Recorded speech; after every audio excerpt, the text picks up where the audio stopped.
So in order to get a total score and to actually color code some of this stuff, there's a couple things we'll want to do. First of all, the out of, you would want to have that out of the total number of points for each of these. So 20, 20, 15, 15, and so on. So I'm just going to type those in here, 20, 20, 15, and then I believe it's 20, 20, 15, 15, 15. So 4 15s there. So 15, 15, 15.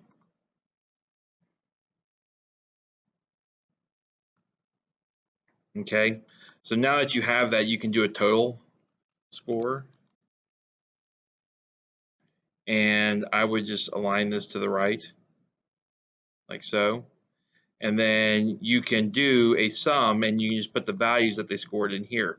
So this is out of 100.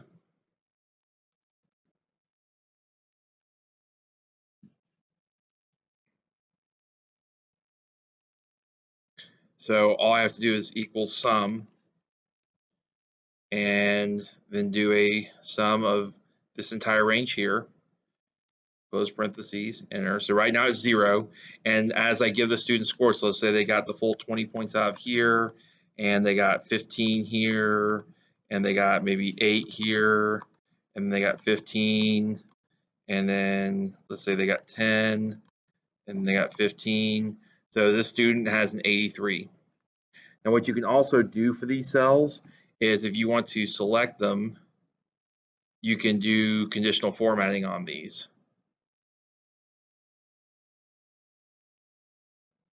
So I have the cell selected. I can go to Format and then Conditional Formatting. And you can then change the rules in these.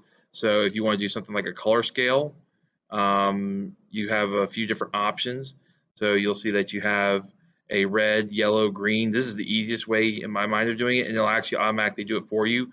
But you can do min value there, and then midpoint is a percentile, so 50% of this value, and then a max value. So you can set these up however you want to. In this case, these are actually kind of inverted.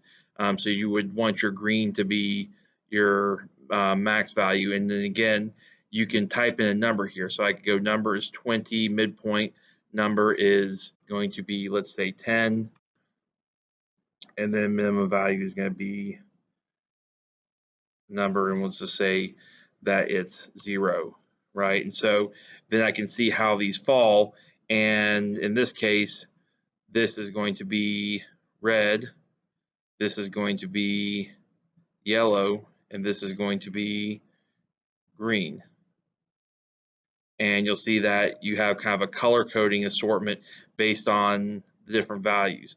Now, obviously, you'd probably want to do different ones for the 20s versus the 15s, and you can change this around a little bit, but that allows you to color code that scale. So you can do that. You could do the same thing here. So I could add another rule, and then I want to do a color scale, and then again, I could choose a color scale like this, and I could do a midpoint number is 50, and then max value could be a number that's 100, or I could do 0 and do it this way as well, 100.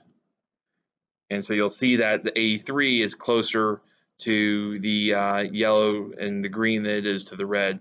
So you could do it that way, or you could flip it around and do it this way, and you'll see that it becomes more red than it does green. So that's just a way of color coding it. Again, I can always flip-flop this around, do green and red like that, and you'll see that it's firmly in the green there because that's a B. So that's a way that you could color code the results that the students get. Now, in terms of sharing this, there's a way of sharing the spreadsheet, and it will automatically make a copy in that student's Google Drive. You do want them to have a Google account as the easiest way for them to do that. So when you want to make a copy for each student, so let's say you want to give this as a template, and then you would fill that out to each, or let each student fill that out. then you can just click share and then click get shareable link.